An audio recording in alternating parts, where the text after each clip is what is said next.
this posterior triangle.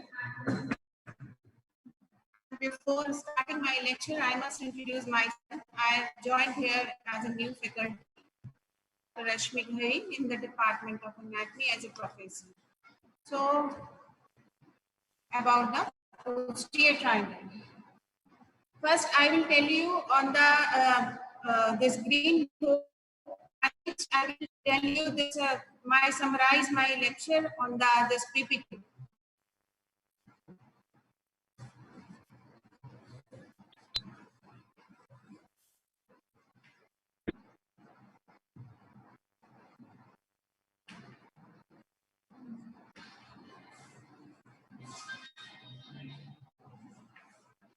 So, what is posterior triangle?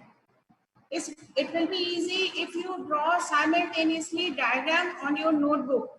Take one notebook and keep it on the desk, and simultaneously you draw this posterior triangle. This is very, very important. So if you see that side, is it audible clearly? So if it is this posterior triangle, you see the side of the neck. This is mandible. This is lower border of mandible, and this is the ramus of mandible, having two processes. This anterior line is known as this is crown line, so this is known as coronal process, and this posterior one is known as the condylar process. And somewhere here lie the external acoustic meatus.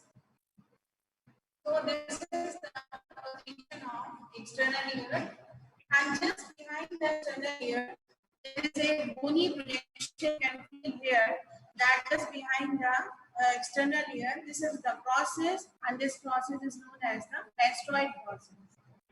So here lies the mastoid process, and this mastoid process is continuous with a line that is known as the superior nuchal line.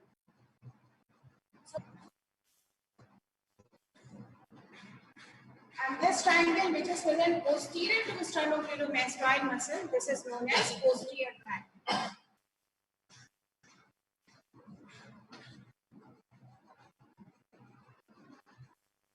So this muscle is key muscle of neck. So before telling the, so you can see the boundary of this posterior triangle. We are concerned here with this triangle. You will later on read about this anterior triangle.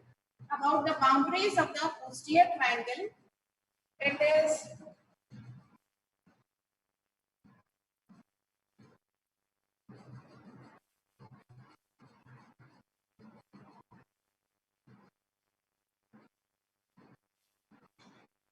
now you see this triangle. This is the anterior boundary. This is the anterior boundary of the posterior triangle. So anterior boundary of posterior triangle, it is formed by the which border of sternocleidomastoid muscle? It is the posterior border of sternocleidomastoid muscle. Now this is the posterior boundary, and this posterior boundary is formed by the anterior border of which muscle? Anterior border of trapezius muscle. Now the base of the triangle, it is formed by this part, that is by the middle 1/3 of clavicle.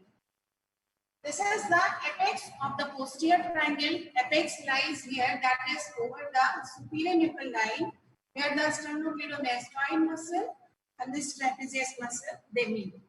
So this is about the boundaries of the posterior triangle.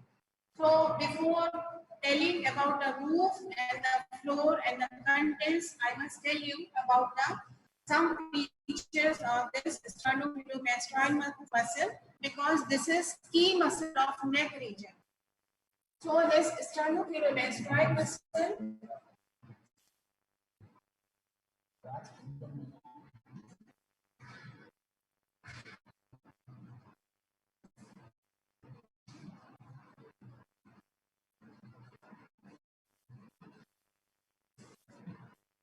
whenever you read about any muscle, you must cover muscle under the foreheading, that is the origin, insertion, nerve supply, and action. About the origin of the sternocleidomastoid muscle, it arises from below.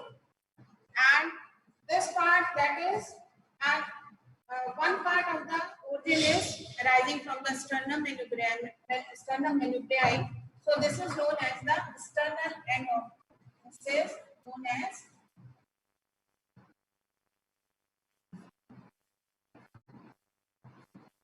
sternal head of the sternocleidomastoid muscle. And the part which takes origin from the clavicle that is known as the clavicular head of the sternocleidomastoid muscle.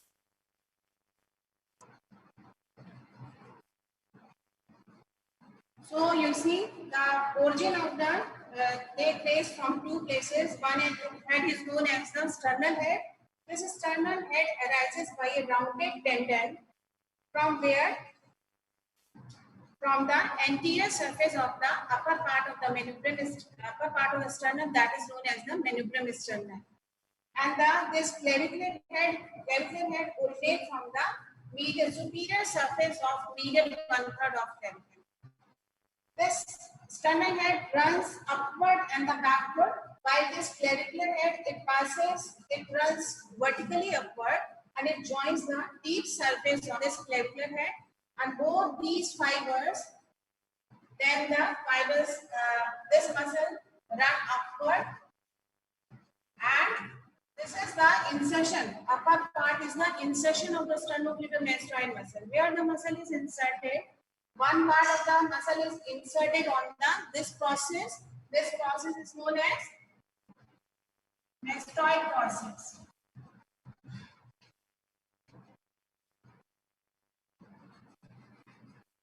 And the other part of the muscle passes backward, posterior, that is in continuation with the mastoid process. This line that is to the superior nipple line.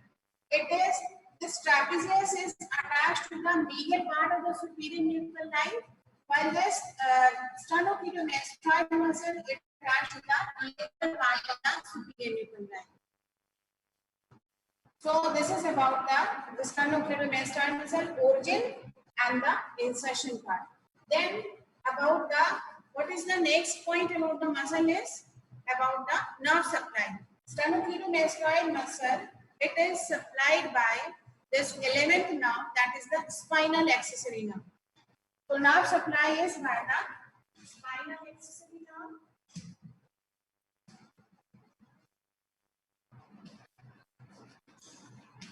Spinally accessory nerve, it is motor to the sternocleidomastoid muscle, while this muscle, that is the sternocleidomastoid muscle, also receives fibers from C2 and C3.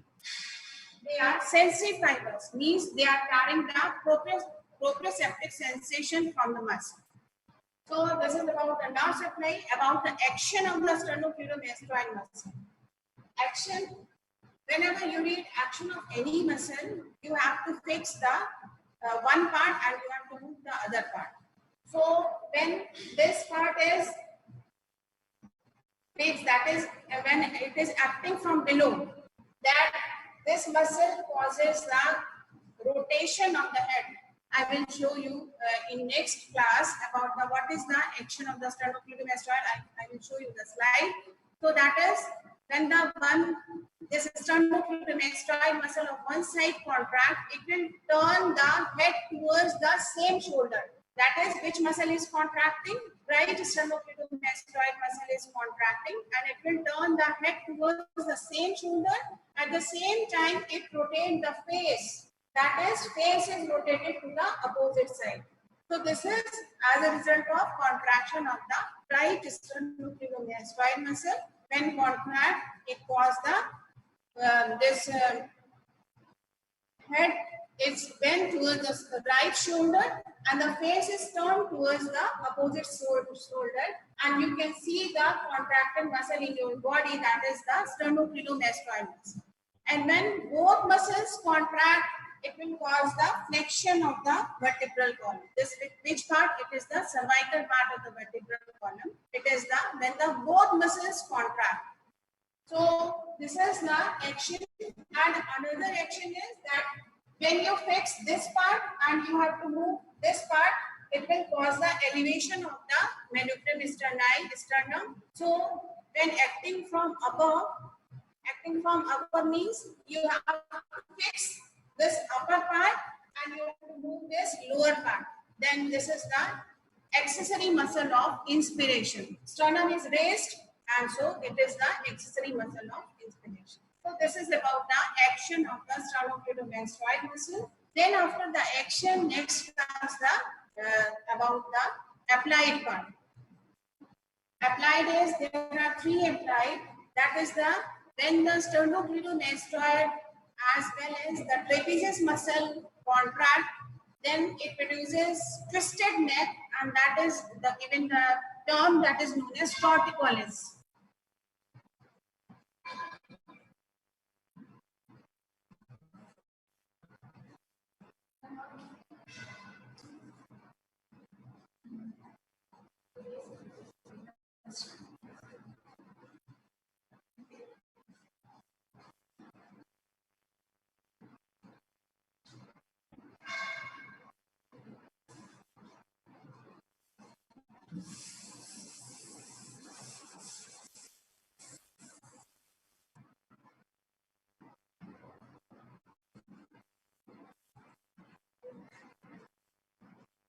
So this applied is known as the torticollis.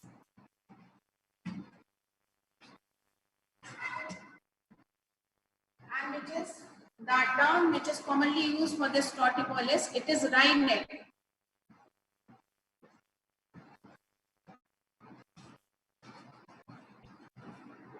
So what is torticollis or the wry neck? Sometimes you get short note on the torticollis. So torticollis is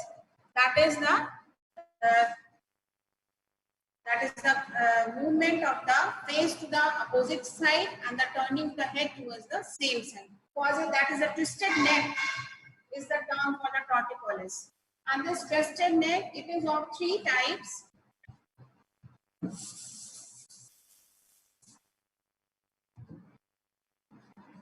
There are three causes of this twisted neck. One is congenital cause.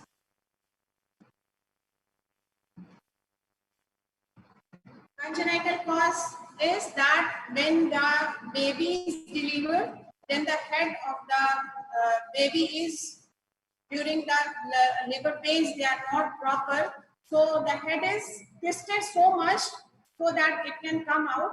So as a result of this difficult labor or the strong contrast, this twisting of the head, there occur the hematoma formation in this muscle. That is which muscle? In the sternocleidomastoid muscle. That is the blood vessels get ruptured as a result of this strong twisting. And this hematoma which is formed, that there occur fibrosis later on, and fibrosis causes the contraction of this muscle. That is shortening of this muscle. When this muscle gets shortened, so it will cause the that is the head is turned, that is turned the face to the opposite side, and it has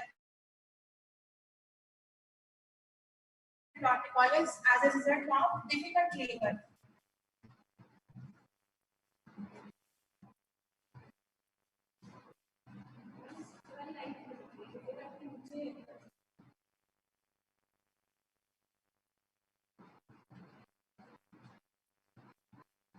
It is the cause of congenital torticollis is difficult labor. That is when the baby is not, head is not coming out and the excessive stretching of the head is done. So another type of torticollis is known as the rheumatic torticollis, or you can say the spasmodic torticollis. Spasmodic torticollis means there occur contraction of the sternocleidomastoid muscle as well as this contraction of the trapezius muscle. And the cause of this spasmodic, why these muscles they go into spasm state? Because of exposure to cold. So the cause of spasmodic torticollis is the exposure to cold, or sometimes when you use maladjustment of the pillow, that is sometimes you use this higher pillow, and when you get up in the morning, you find that the muscle of one side is contracted. So this is as a result of maladjustment of the pillow, Another cause is exposure to cold. So both these conditions, it leads to this type of torticollis, that is the spasmodic, and this type of torticollis is known as the spasmodic torticollis. Another torticollis is known as the rheumatic torticollis. I am not writing here because it was not listed there. So another type, that is third type torticollis, this is congenital, it's a spasmodic, and third type of torticollis is known as the rheumatic torticollis.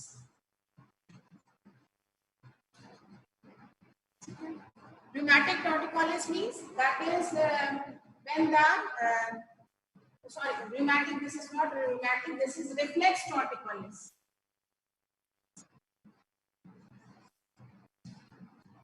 It is reflex torticollis. What is reflex torticollis? These two muscles, they are supplied by which cranial nerve? By the cranial accessory nerve. Later on I will tell you that this spinal accessory nerve, it is related to lymph nodes. So sometimes there occur inflammation in these lymph nodes, and which will cause the irritation of this nerve, that is the spinal accessory nerve. So as a result of irritation of this spinal accessory nerve, when the nerve is irritated, then it will cause the spasm of these muscles. So this type of torticollis is known as reflex torticollis. So this is about the origin from here. That is this is sternal head, this is clavicular head, and one point about there is a fossa present between these two heads, and this fossa is known as lesser supraclavicular fossa. So this fossa is known as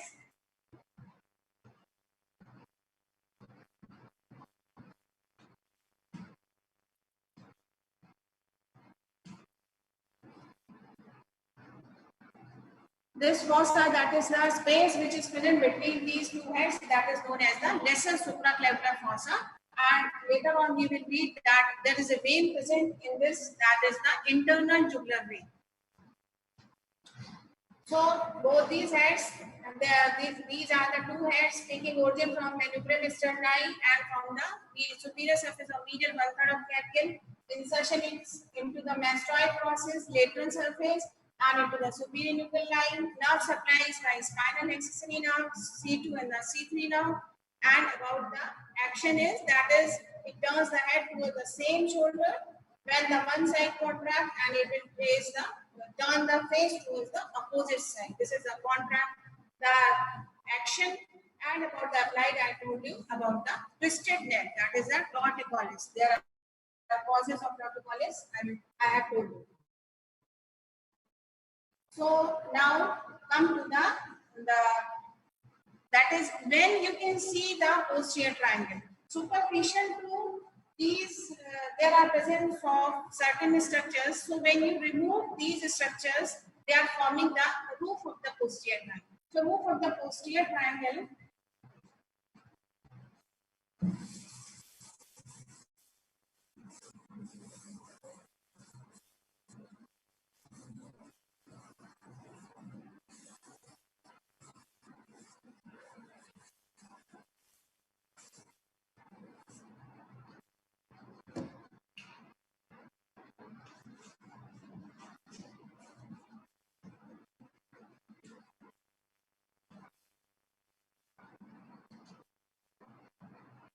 So I have covered the boundaries of the posterior triangle. Now I will cover the roof.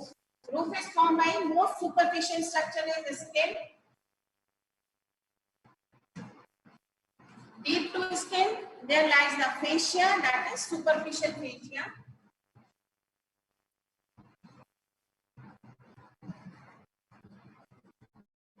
दिख रहा है इतना board? ये थोड़ा rotate कर लें, ये भी कर सकते हैं. Superficial fascia, and deep to superficial fascia, you will fibers, that is the platysma fibers, can be divided into 3 fibers.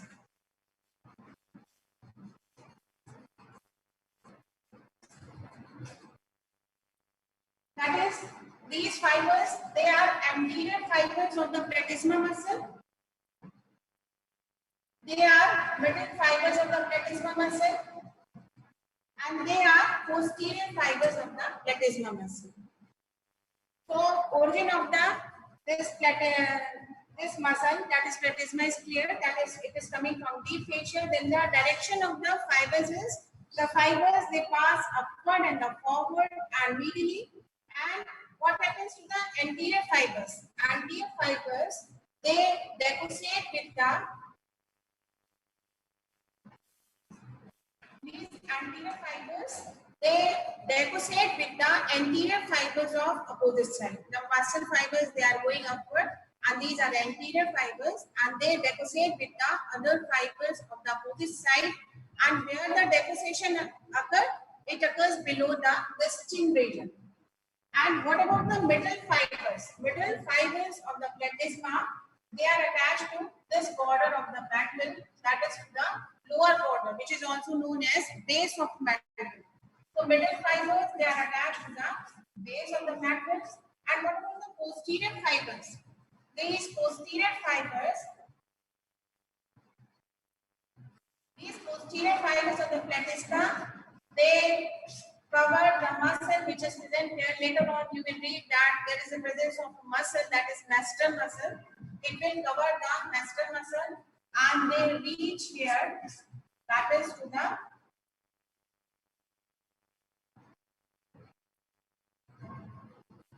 there is a muscle which is present at the angle of the mouth, and this muscle is rhizorius muscle.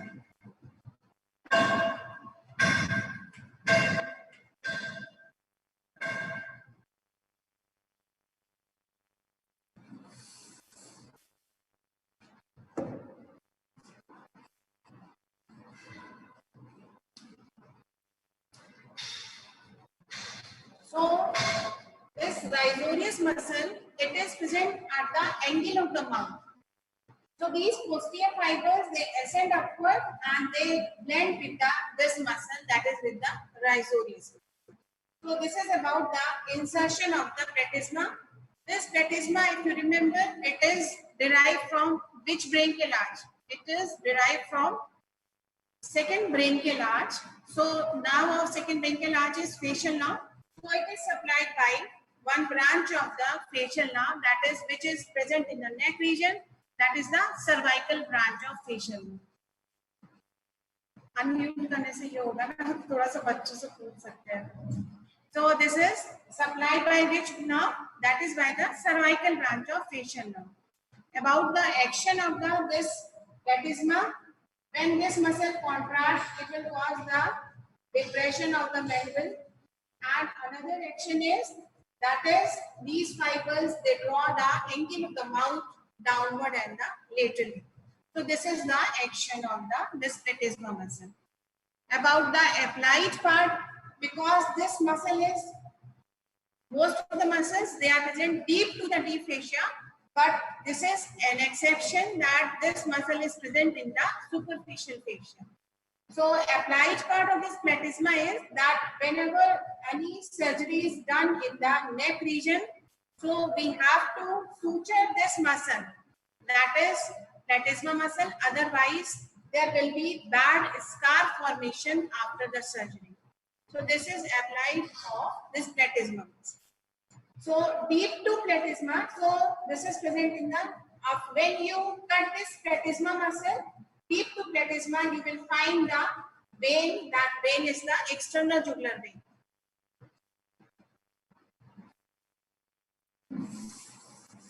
So I am rubbing this platysma muscle.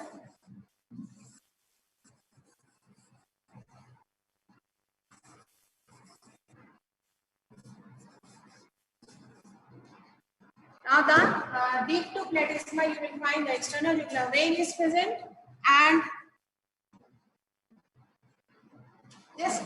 this region between the angle of the mandible and this external costic meatus and mastoid process, here lies the gland. This gland is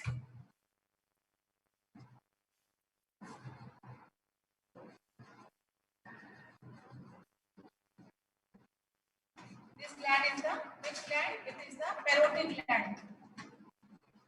So from the, this is apex of carotid gland which is lying downward, and this is the base which is lying upward. This at the apex of carotid gland, one nerve emerges. That vein is known as the retromandibular vein.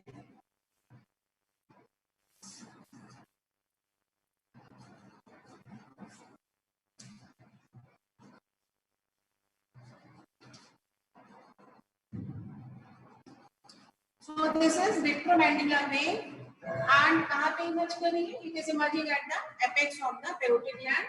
This divide into anterior division and posterior division.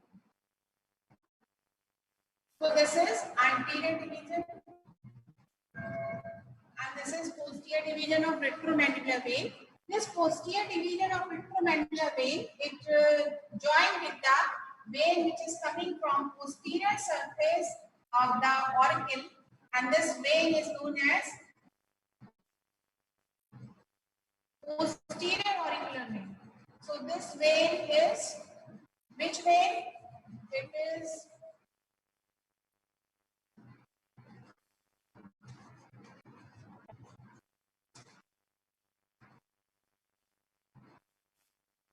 posterior auricular vein. Why it is known as posterior auricular vein? Because it is coming from the posterior aspect of the auricle. So this posterior vein, posterior auricular vein, it joined with the posterior division of retromandibular vein to form a vein which is known as external jugular vein. So this vein is external jugular vein, and this is how it is formed by the union of these two veins. This external jugular vein crosses this sternocleidomastoid muscle, and it pierces fascia here.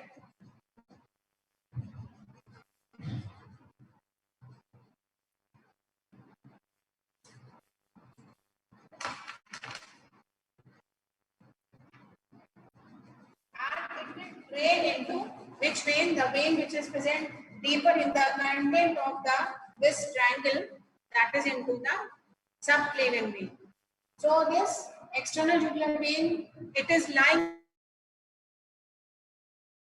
So if this is the external jugular vein and this is the fascia, so external jugular vein is running downward, then it pierces the middle of the this border, that is the middle of the posterior border of sternocleidomastoid muscle.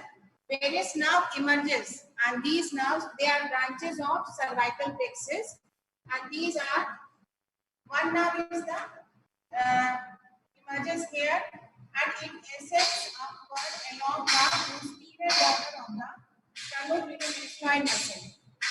This nerve is known as lesser occipital nerve. This nerve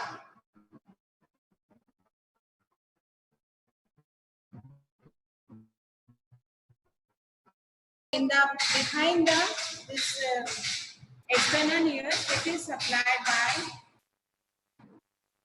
lesser occipital nerve.